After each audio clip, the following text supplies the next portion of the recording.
Chers téléspectateurs, une fois de plus, nous sommes à Prague pour Club Littérature Chrétienne. Nous recevons dans notre studio, en plein air, on va dire, Kevin.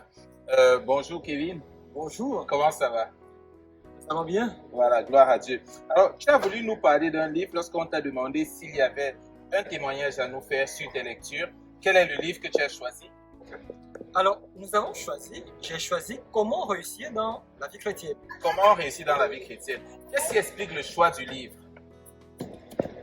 Ce qui explique le choix de ce livre, comme son titre l'indique d'ailleurs, Comment réussir dans la vie chrétienne, j'avais l'ambition, j'ai toujours l'ambition de réussir ma vie chrétienne et aussi chercher des moyens chrétiens et bibliques de réussir ma vie chrétienne. Oui. Et je suis tombé sur le livre de notre frère, le professeur Zacharias Tanikemu, Comment réussir dans la vie chrétienne.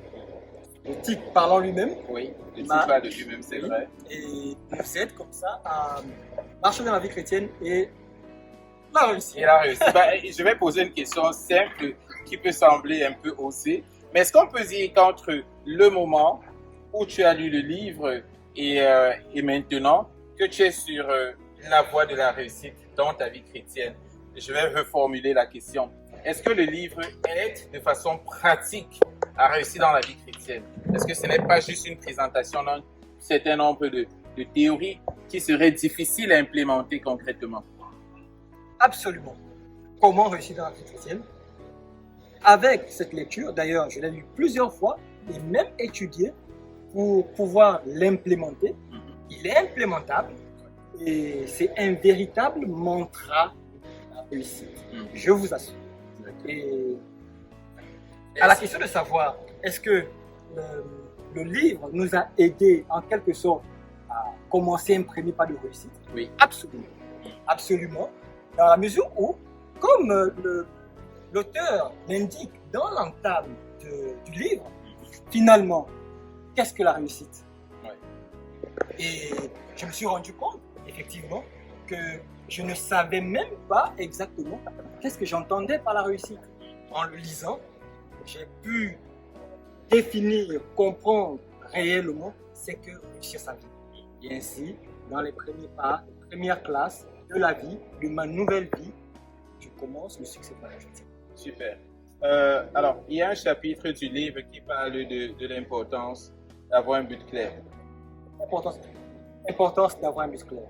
Qu'est-ce que ça signifie en 2 mots? En 2 mots, il faudrait avoir un but pour toute sa vie. Un but moteur pour toute sa vie, dans lequel investir tout ce que nous sommes, tout ce que nous avons, de manière pratique. Notre intelligence, notre emploi, nos relations, nos études, nos propres finances, notre temps et les différents dons et talents que nous avons réussi.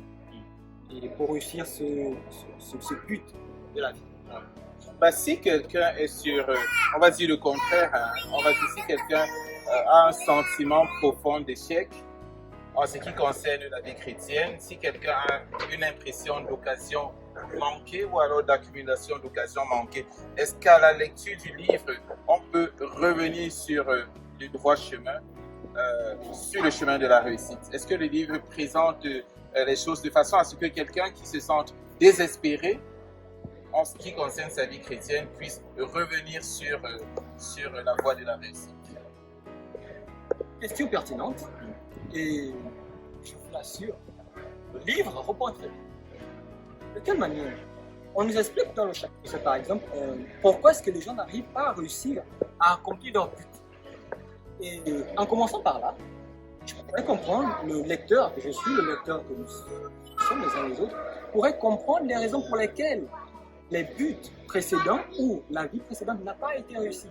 Et le premier élément, et d'ailleurs c'était vraiment très pertinent pour moi, pour réussir dans la vie chrétienne, ou comment après plusieurs échecs réussir dans la vie chrétienne, c'est déjà avoir un seul but moteur. Par exemple, la question dont je suis là, c'est parce qu'ils poursuivent plusieurs buts à la fois, plusieurs ambitions à la fois. Et d'ailleurs, un de nos aînés, un de nos pères a l'habitude de dire un proverbe chinois qui dit lorsque les dieux t'ont maudit, ils te donnent beaucoup de désirs. Donc, il faut effectivement, ce livre permet de revenir à un seul désir, une seule ambition, un seul but, grand, large, dans lequel investir toute sa vie. Et c'est vraiment le must.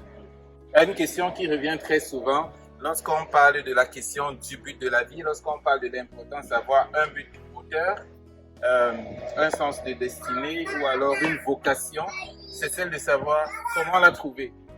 Est-ce que le livre donne quelques éléments pour permettre aux humbles lecteurs de savoir comment trouver ce but moteur qui serait suffisamment grand pour que toute la vie puisse y passer? Oui. Le but permet de savoir comment, brièvement, très efficacement d'ailleurs, comment pouvoir découvrir le but moteur, ce qu'on appelle encore l'appel de Dieu dans sa vie. Et de manière pratique, l'auteur nous demande de commencer par le service. Sous la main, servir un homme à proximité, servir dans le cadre de la famille chrétienne dans l'église, commencer à utiliser les opportunités, les incitations qui se présentent à nous. Et au fur et à mesure que nous passons, et d'ailleurs, au fur et à mesure que nous passons du général au particulier, les choses se dessinent.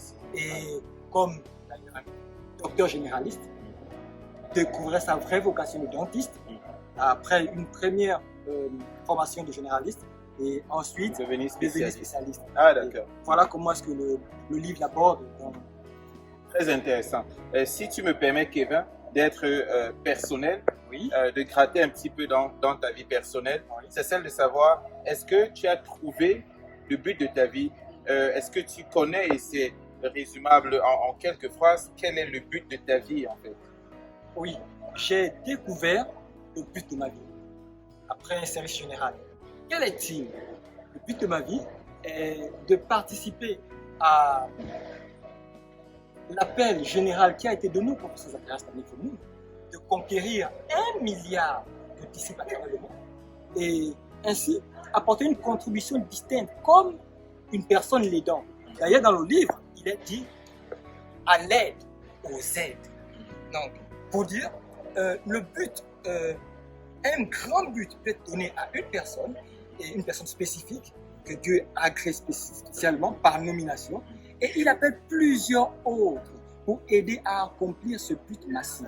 Et ainsi, après un service général, j'ai découvert comment apporter une contribution, apporter une responsabilité distincte pour ce grand but d'1 milliard de disciples. Et je vous assure, c'est passionnant. Alléluia, gloire à Dieu. Et je crois, sans me tromper, que c'est ce but-là qui t'amène en République tchèque. C'est pour ça que tu es installé à Prague.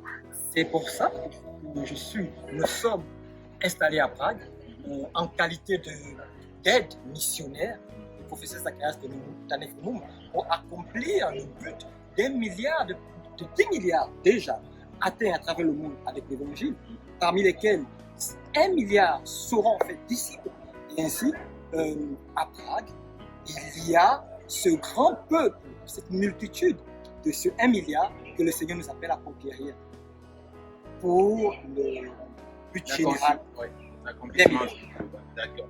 Merci, passionnant, et merci de parler avec tant de passion du livre. Je crois que tu pourrais continuer à en parler pendant des heures et des heures, mais il s'agissait juste de donner un témoignage succinct. Et merci beaucoup de nous avoir accueillis à Prague. Merci d'avoir voulu nous donner ce témoignage. Et j'espère d'ailleurs avec nos téléspectateurs pouvoir te retrouver pour une autre interview, un autre témoignage, un autre livre.